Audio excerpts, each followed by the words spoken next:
नमस्कार। चलिए आज बात करते हैं ऑपरेटिंग सिस्टम कॉन्सेप्ट्स के चैप्टर 13 की आईओ सिस्टम्स। देखिए, इस चैप्टर का असल मकसद ये समझना है कि एक ऑपरेटिंग सिस्टम कंप्यूटर से जुड़े इतने सारे अलग अलग आईओ डिवाइसेस को आखिर मैनेज कैसे करता है। और ये जानना बहुत जरूरी है क्योंकि ओएस का एक सबसे बड़ा काम यही है, हार्डवेयर और एप्लीकेशंस के बीच एक आसान एक जैसा इंटरफेस देना। और आईओ मैनेजमेंट समझिए इसी काम का दिर है। तो इसका जवाब छिपा है ऑपरेटिंग सिस्टम के कर्नल के अंदर, एक खास हिस्से में जिसे हम कहते हैं आईओ सबसिस्टम। आप कर्नल को एक तरह का मैनेजर समझिए, जो बहुत तेज दौड़ने वाले सीपीयू और बहुत धीरे चलने वाले आईओ डिवाइसेस के बीच तालमेल बिठाता है। चाहे कीबोर्ड हो, माउस हो, हार्ड डिस्क हो या नेटवर्क इंटरफेस, कर्नल इन सबको एक ही तरीके से मैनेज करता है। इसका फायदा, जो लोग ऐप्स बनाते हैं उन्हें हर डिवाइस की बारीकियों में उलझने की जरूरत नहीं पड़ती। इस पूरे चैप्टर को समझने के लिए हम एक लेयर्ड अप्रोच अपनाएंगे, ठीक वैसे ही जैसे आईओ सिस्टम्स खुद डिजाइन होते हैं। हम शुरू करेंगे ये समझने से कि आईओ सिस्टम्स आखिर जरूरी क्यों हैं। फिर हम देखेंगे कि हार्डवेयर लेवल पर कम्युनिकेशन कैसे होता है, मतलब पोलिंग, इंटरप्ट्स और डीएमए क्या है। उसके बाद हम एप्लीकेशन आईओ इंटरफेस को समझेंगे, फिर कर्नल के आईओ सब सिस्टम की सर्विसेज पर नजर डालेंगे। हम एक आईओ रिक्वेस्ट की पूरी जर्नी को भी देखेंगे और आखिर में आईओ परफॉर्मेंस को बेहतर बनाने की टेक्निक्स पर बात करेंगे। तो हमारा पहला टॉपिक, आईओ सिस्टम्स की अहमियत क्या है। देखिए, जैसा कि किताब में भी बताया गया है, सबसे बड़ी चुनौती है स्पीड का जबरदस्त फर्क। सीपीयू और मेन मेमोरी तो नैनो सेकंड्स में काम करते हैं, जबकि एक हार्ड डिस्क मिली सेकंड्स में। ये तो लाखों गुना धीमा हुआ। ऊपर से हर डिवाइस का काम करने का तरीका अलग है। कीबोर्ड कैरेक्टर भेजता है तो डिस्क डेटा के ब्लॉक्स में डील करती है। बस ऑपरेटिंग सिस्टम का काम यहीं शुरू होता है। वो इन सभी अंतरों को छुपाता है और ऐप्स के लिए एक स्टैंडर्ड इंटरफेस तैयार करता है, जिसे हम डिवाइस ड्राइवर इंटरफेस कहते हैं। चलिए अब जरा हार्डवेयर लेवल पर उतरते हैं और समझते हैं कि सीपीयू और डिवाइस कंट्रोलर्स आपस में बात कैसे करते हैं। डिवाइस कंट्रोलर असल में एक इलेक्ट्रॉनिक सर्किट होता है जो किसी खास डिवाइस को चलाता है। इनके बीच कम्युनिकेशन के 3 मेन तरीके हैं, पोलिंग, इंटरप्ट्स और डायरेक्ट मेमोरी एक्सेस यानी डीएमए। आइए एक एक करके इन तीनों को समझते हैं। तो सबसे पहले हैं इंटरप्ट्स। जैसा कि स्लाइड पर लिखा है, ये एक हार्डवेयर सिग्नल है। जब कोई डिवाइस कंट्रोलर अपना काम खत्म कर लेता है तो वो सीपीयू को एक तार के जरिए सिग्नल भेजता है। इस तार को इंटरप्ट रिक्वेस्ट लाइन कहते हैं। जैसे ही सीपीयू को ये सिग्नल मिलता है, वो अपना मौजूदा काम रोककर एक खास रूटीन, जिसे इंटरप्ट हैंडलर कहते हैं, को चलाने लगता है। ये बिल्कुल एक डोरबेल की तरह है। सीपीयू को बार बार जाकर चेक नहीं करना पड़ता कि काम हुआ या नहीं, डिवाइस खुद ही बता देता है। ये slide interrupt driven IO cycle को दिखा रही है, जो किताब के फिगर 13.3 पर आधारित है। चलिए इसे स्टेप बाय स्टेप समझते हैं। स्टेप 1, डिवाइस ड्राइवर ने आईओ ऑपरेशन शुरू किया। स्टेप 2, अब यहाँ ध्यान देने वाली बात यह है कि सीपीयू इंतजार नहीं करता, वो दूसरे काम करने लगता है। स्टेप 3, जब डिवाइस कंट्रोलर का काम पूरा हो जाता है तो वो एक इंटरप्ट सिग्नल भेजता है। स्टेप 4, सीपीयू इंटरप्ट को पकड़ता है और कंट्रोल इंटरप्ट हैंडलर को दे देता है। स्टेप 5, हैंडलर डिवाइस को सर्विस देता है, मतलब डेटा ट्रांसफर करता है। और आखिर में स्टेप 6, सीपीयू वापस अपने उस काम पर लौट आता है जिसे उसने बीच में छोड़ा था। इस साइकिल से सीपीयू का ज्यादा से ज्यादा इस्तेमाल होता है, जो पूरे सिस्टम की एफिशिएंसी के लिए बहुत जरूरी है। तो इंटरप्ट्स का कॉन्सेप्ट तो समझ आ गया। अब इसका एक विकल्प है पोलिंग। इसे बिजी वेटिंग भी कहते हैं और नाम से ही पता चल रहा है कि ये क्या करता है। पोलिंग में सीपीयू बेचारा एक लूप में फंसकर बार बार डिवाइस कंट्रोलर से पूछता रहता है, काम हुआ, काम हुआ, काम हुआ। अब खुद सोचिए, अगर डिवाइस स्लो है तो ये तो सीपीयू साइकिल्स की सीधी सीधी बर्बादी है ना। इंटरप्ट्स इसी बर्बादी को रोकते हैं। इससे होता क्या है, कॉन्करेंसी, यानी सीपीयू अपना काम कर रहा है और आईओ डिवाइस अपना, दोनों एक साथ। हाँ, एक बात और, इंटरप्ट्स का भी थोड़ा बहुत ओवरहेड तो होता ही है।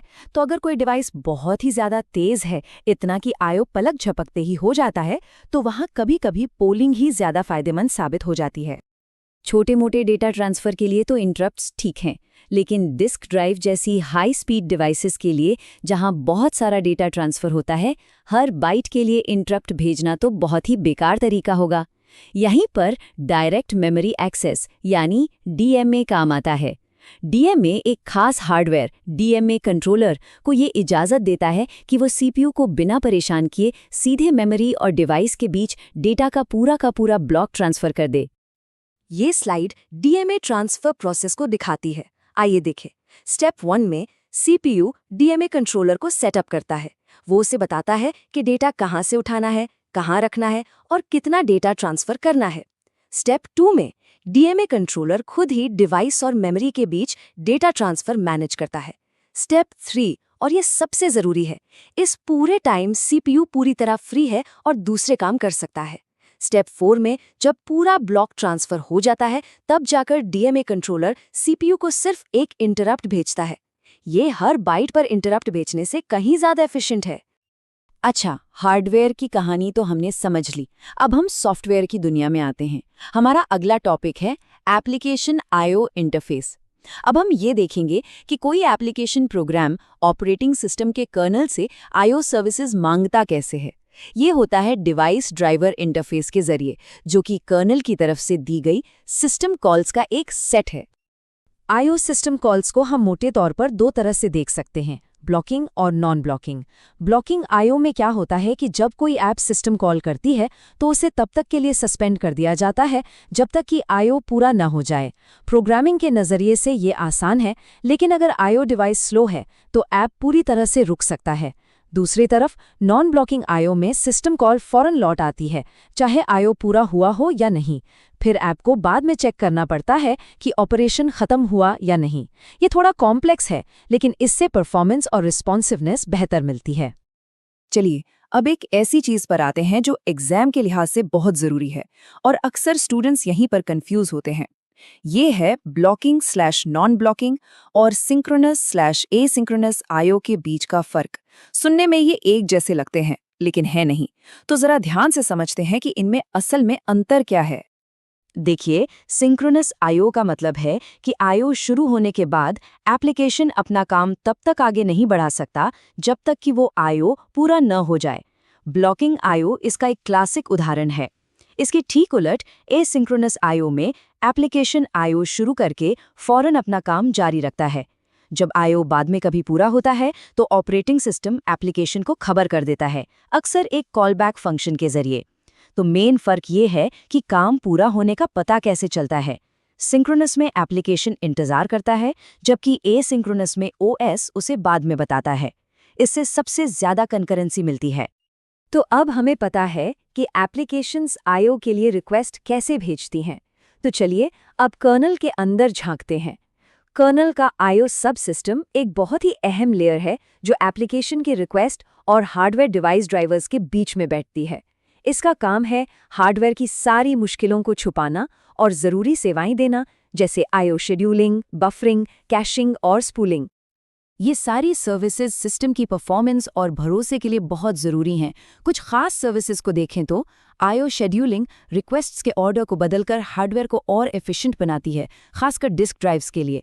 बफरिंग स्पीड के अंतर को संभालने के लिए डेटा को थोड़ी देर के लिए मेमोरी में स्टोर करती है। कैशिंग परफॉर्मेंस बढ़ाने के लिए हाल ही में इस्तेमाल हुए डेटा की एक फास्ट कॉपी अपने पास रखती है।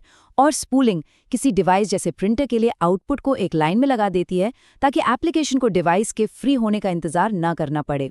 ये सब मिलकर एक स्मूथ और एफिशिएंट आईओ एक्सपीरियंस देते हैं।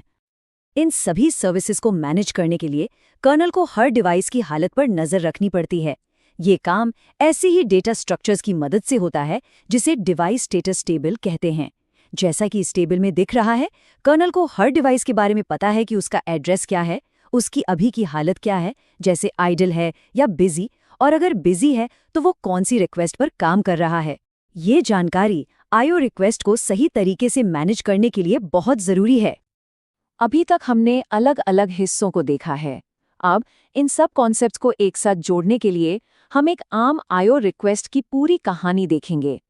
एक एप्लीकेशन से निकली ब्लॉकिंग रीड रिक्वेस्ट का पूरा सफ़र, सिस्टम कॉल से हार्डवेयर तक और फिर वापस। ये स्लाइड इसी प्रोसेस को दिखा रही है जो किताब के फिगर 13.13 पर आधारित है। स्टेप 1, एक प्रोसेस ने रीड सिस्टम कॉल किया। स्टेप 2, कर्नल ने रिक्वेस्ट ली और उसे सही डिवाइस ड्राइवर को भेज दिया। स्टेप 3 और 4 में ड्राइवर ने डिवाइस कंट्रोलर को कमांड्स दिए। स्टेप 5 और 6 में कंट्रोलर ने डेटा ट्रांसफर शुरू किया और इस दौरान प्रोसेस को ब्लॉक कर दिया गया, यानी वेटिंग में डाल दिया गया। स्टेप 7, जब ट्रांसफर पूरा हो गया तो डिवाइस ने एक इंटरप्ट भेजा। और आखिर में स्टेप 8 में इंटरप्ट हैंडलर ने डेटा को प्रोसेस के बफर में डाला और प्रोसेस को अनब्लॉक कर दिया ताकि वो अपना काम आगे बढ़ा सके। ये पूरी प्रक्रिया दिखाती है कि कैसे सॉफ्टवेयर और हार्डवेयर की लेयर्स मिलकर काम करती हैं। और अब हम अपने आखिरी टॉपिक पर आते हैं, आईओ परफॉर्मेंस। जैसा कि हमने शुरू में बात की थी, सीपीयू और आईओ डिवाइसेस की स्पीड में बहुत ज़्यादा फर्क होने की वजह से आईओ अक्सर सिस्टम की परफॉर्मेंस के लिए एक बॉटलनेक बन जाता है। इसीलिए ऑपरेटिंग सिस्टम डिजाइनर्स आईओ को जितना हो सके उतना एफिशिएंट बनाने के लिए कई टेक्निक्स और प्रिंसिपल्स का इस्तेमाल करते हैं। आईओ परफॉर्मेंस को सुधारने के लिए पूरे आईओ पाथ को ऑप्टिमाइज करना पड़ता है। इसमें कई सिद्धांत काम आते हैं, जैसे कॉन्टेक्स्ट स्विच कम करना, क्योंकि हर स्विच में टाइम लगता है। मेमोरी में एक बफर से दूसरे बफर में डेटा कॉपी करने से बचना, क्योंकि इसमें सीपीयू साइकिल्स खर्च होते हैं। एक बार में ज़्यादा डेटा ट्रांसफर करके इंटरप्ट की संख्या कम करना और कंकरेंसी के लिए डीएमए का इस्तेमाल करना। इन सभी ऑप्टिमाइजेशंस का एक ही मकसद है, आईओ सबसिस्टम के हर लेवल पर इनएफिशिएंसी को कम करना। और ये हमें इस बहुत ही ज़रूरी कोटेशन पर लाता है जो इस पूरे चैप्टर का सार है। कंप्यूटर के दो मुख्य काम हैं, आईओ और प्रोसेसिंग। कई मामलों में मुख्य काम आईओ होता है। ये हमें याद दिलाता है कि हम भले ही सीपीयू की स्पीड पर बहुत ध्यान देते हैं, लेकिन किसी भी सिस्टम की असली यूटिलिटी और परफॉर्मेंस काफ़ी हद तक उसके आईओ सबसिस्टम की एफिशिएंसी पर ही निर्भर करती है। तो चलिए इस चैप्टर के खास पॉइंट्स को एक बार फिर से दोहराते हैं। पहला, ऑपरेटिंग सिस्टम सीपीयू और आईओ डिवाइसेस के बीच स्पीड के बड़े फर्क को मैनेज करता है। दूसरा, इंटरप्ट्स और डीएमए एफिशिएंट आईओ के लिए सबसे ज़रूरी हार्डवेयर मैकेनिज्म है। तीसरा, ब्लॉकिंग, नॉन ब्लॉकिंग, सिंक्रोनस और एसिंक्रोनस आईओ मॉडल्स ये तय करते हैं कि एप्लीकेशंस आईओ कॉल्स के साथ कैसे डील करती हैं। और आखिर में कर्नल का आईओ सबसिस्टम ही है जो शेड्यूलिंग, कैशिंग और ड्राइवर्स के जरिए सब कुछ मैनेज करता है। और ये हमें भविष्य के लिए एक बड़े सवाल पर छोड़ देता है।